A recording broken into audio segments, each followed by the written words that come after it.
ọ̀pọ̀lọpọ̀ àwọn pásítọ̀ dá ṣọ́ọ̀ṣì sílẹ̀ nítorí àti jẹ àti mu àti dán àti wọ̀. Irú wọn ni wọ́n máa ń jìnnà sí òótọ́ àti òdodo láti ṣe. Irú wọn tí wọ́n bá rí olótìtọ́ tàbí olódodo, wọ́n á máa gbógun tì àgàgà tí wọ́n bá rí pé ẹni yẹn ní ẹ̀mí mímọ́ lára. Wọ́n á máa fìtínú ẹ̀, wọ́n á máa wàhálà ilé ayé ẹ̀.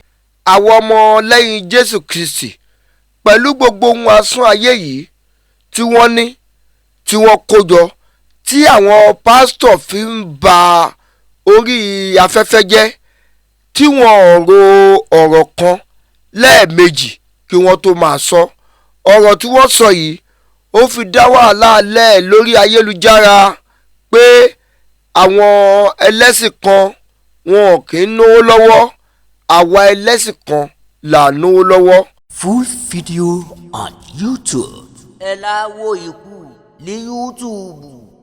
Àwọn ìjọ kan wà tó jẹ́ tẹ́nìyàn bá wá iṣẹ́ lọ síbẹ̀, wọ́n á kọ́kọ́ béèrè lọ́wọ́ ẹni yẹn pé ìjẹ́ ṣé Kristẹni ni yín àbí ẹlẹ́sìn míì.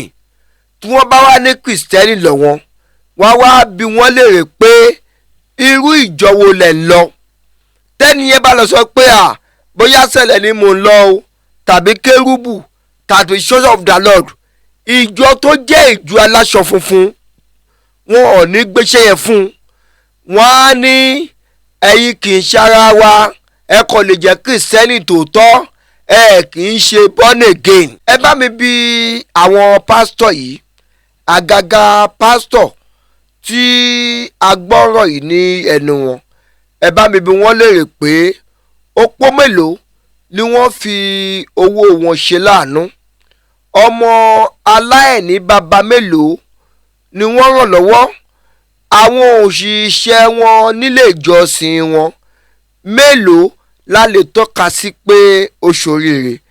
Àwọn iléèwé tí wọ́n ní, tí wọ́n kọ́, ọmọ ọjọ́ wọn mélòó ló lè rán ọmọ lọ sí iléèwé yẹn. Full video on YouTube. Ẹ láwo ikú ní YouTube. Àwa Kristẹni òdodo, àwa Kristẹni tá a fẹ́ òtítọ́, tá a sì mọ òtítọ́, tá a sì fẹ́ràn láti máa ṣe òtítọ́, ẹ jẹ́ ká sọ ti Ọlọ́run o. Ìjẹ́ ṣé irú ọ̀rọ̀ yìí ó tọ́ sí òjíṣẹ́ Ọlọ́run láti sọ? Torí ẹ̀ mo ṣe wá gbé fọ́nrán yẹn padà pé ẹ jẹ́ ká jọ ṣe àṣàrò lórí ẹ̀. Tẹ́ bá wo gbogbo churches ìsìn tó pọ̀ jù business náà ń ṣe. Yes, most of our churches tó wà ń tàbá business náà ń ṣe. Ọ̀rọ̀ tí Sákẹ́nì Adégbodù tí wọ́n sọ ní ntàfíù Bíọ́lá Adébáyọ̀ yìí pa òótọ́ ọ̀rọ̀ òun ni wọ́n sọ. Full video on YouTube. Ẹ láwo ikú ní YouTube.